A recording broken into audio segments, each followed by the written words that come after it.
La PPR, c'est la période préparatoire au reclassement.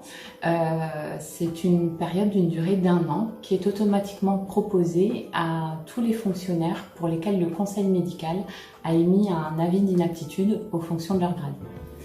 C'est une période de transition professionnelle qui va leur permettre de se former et de construire un nouveau projet professionnel compatible avec leur état de santé. Donc notre travail va aussi consister à être garant des moyens mis en œuvre pour offrir un maximum d'opportunités aux agents.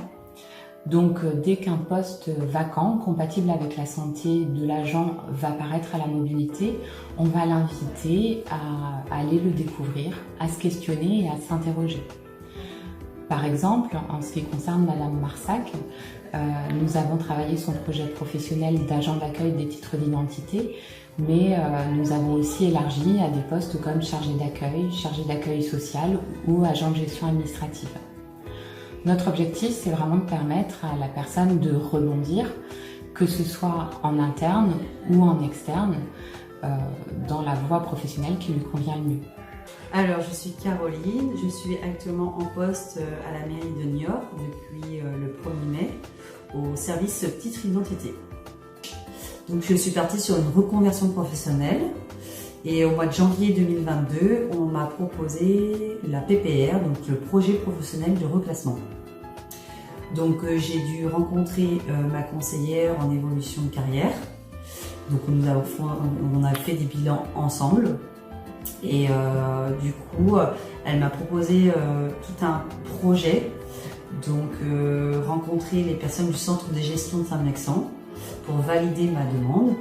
Et ensuite, on a mis ensemble tout un plan de formation sur l'année 2022 pour que je puisse monter en compétences, apprendre certains métiers que je ne connaissais pas du tout. Donc c'est très chargé ça a été très chargé au niveau des formations sur l'année 2022.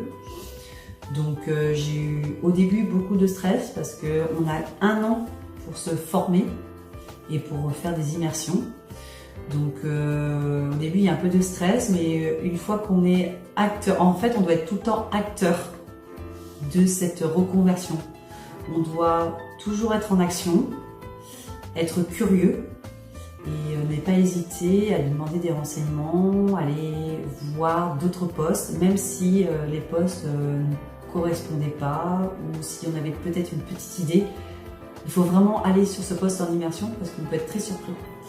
Donc j'ai fait beaucoup de formations, j'ai fait des immersions et au mois de mai, on m'a proposé une immersion pour confirmer, parce que j'avais fait la formation sur la délivrance des cartes d'identité et passeports.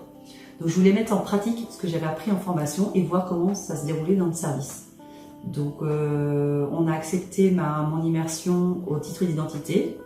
Donc j'ai été formée par une collègue et ensuite je suis montée petit à petit en compétences et j'ai été tellement bien formée que ça s'est tellement bien passé qu'on m'a proposé un poste pour le mois de novembre.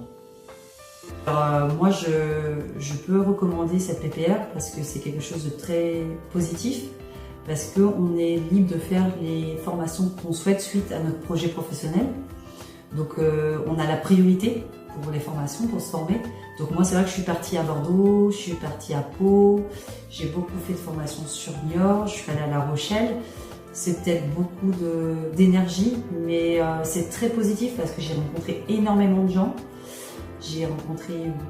On fait son petit réseau aussi et je suis vraiment montée en compétences, donc c'est très enrichissant.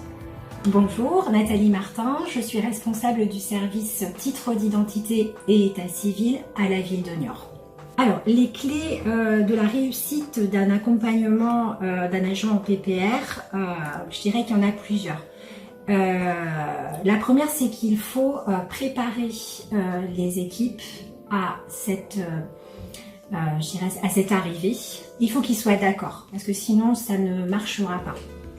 Il faut également préparer les missions. On ne peut pas tout donner à un agent PPR, il faut vraiment commencer progressivement.